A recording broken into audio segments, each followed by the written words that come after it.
New clients ask me this question all the time.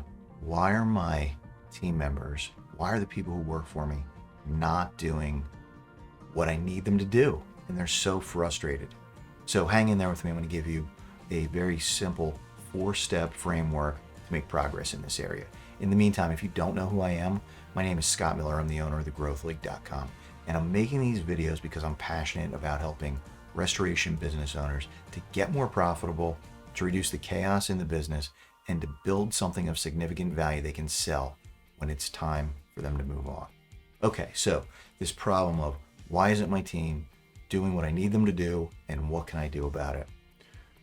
4 steps. 1, start with one position and define goals.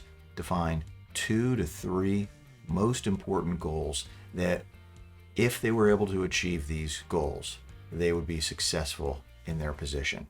2 to 3.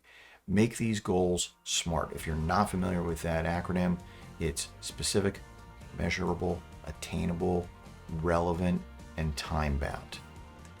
Step number 2, communicate the expectations clearly. What does this mean? It's got to be documented. So many times I talk to an owner or a manager and they say, this guy or this gal knows what they have to do. I told them.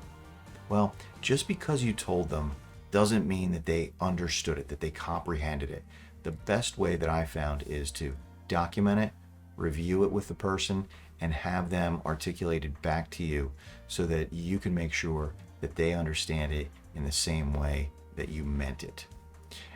Number 3, you need performance benchmarks or KPIs, key performance indicators.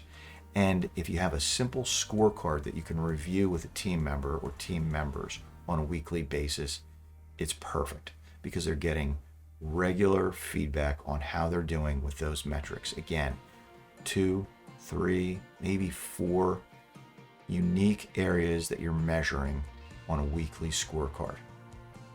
Number 4, this ties in with number 3, but it's to provide consistent feedback. If you're in the habit of having a weekly meeting and you're reviewing the scorecard items with them weekly, you're going to be in the habit of giving them feedback. They'll know themselves if they're on track or off track with their goals, with those metrics, those key performance indicators. They'll know.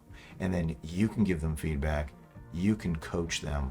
You can talk about what's going well, what's not going well, where the challenges are, and help coach them to better performance.